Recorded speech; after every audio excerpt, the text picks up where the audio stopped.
My name is Stephanie and this is Margot, and today we're going to show everybody at home how to give fluids under the skin for those of you that need to give your pets fluids.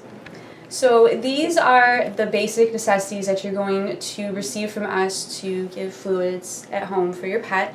You have your lactated ringers fluid bag, you have your IV line and your needle.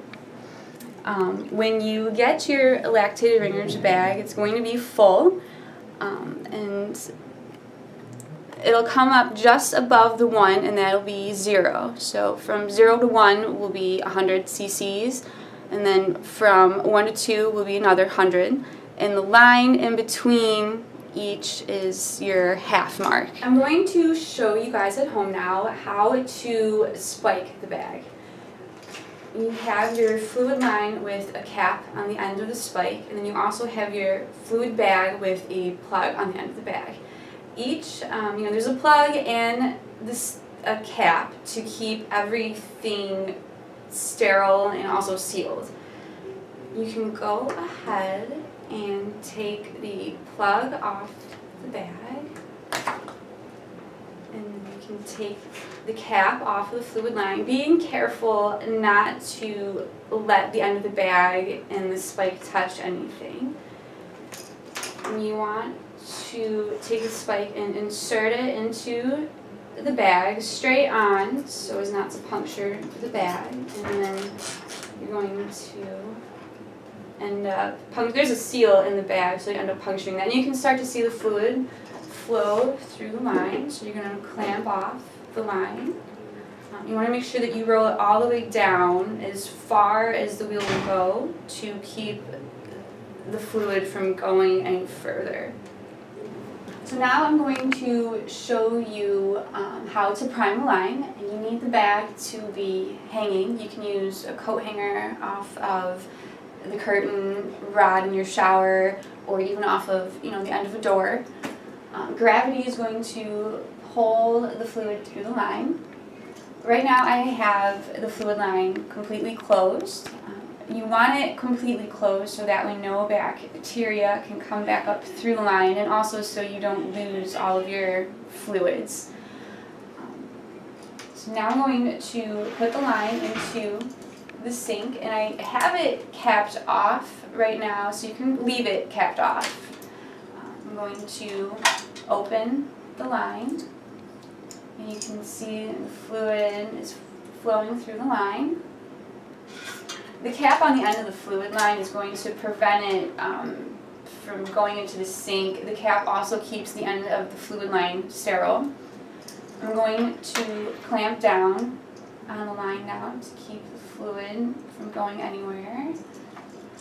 And then you can take the needle that you'll get from us, and you can just undo the end of the fluid line. You want to take the clear part of the needle off and just attach it to the end of the fluid line. There is a nice attachment on the end of the fluid line. You can just twist it on the end of the needle. It keeps the needle in place so you don't lose it. And next we're going to show you how to give fluids under the skin. Now that we have everything ready to go, we have the line primed, the bag set up, I'm going to show you how to give fluids under the skin. You definitely want to have a fresh new needle each time. Using the same needle over and over again can dull the needle, and also the needle can harbor bacteria, and that's not a good thing. I have a towel down just for her comfort, and also if you need to end up wrapping your kitty in a towel, it's there for you. You don't just scramble and find it. You want to give the fluids on the back of the neck. There's a lot more skin there. Essentially you can give it anywhere, but the skin on the back of the neck is a better place. You want to create a tent, so you have your middle and your pointer finger and then your thumb. You kind of grasp the skin and pull it up, and you can use your other hand. You can feel a tent in the skin. So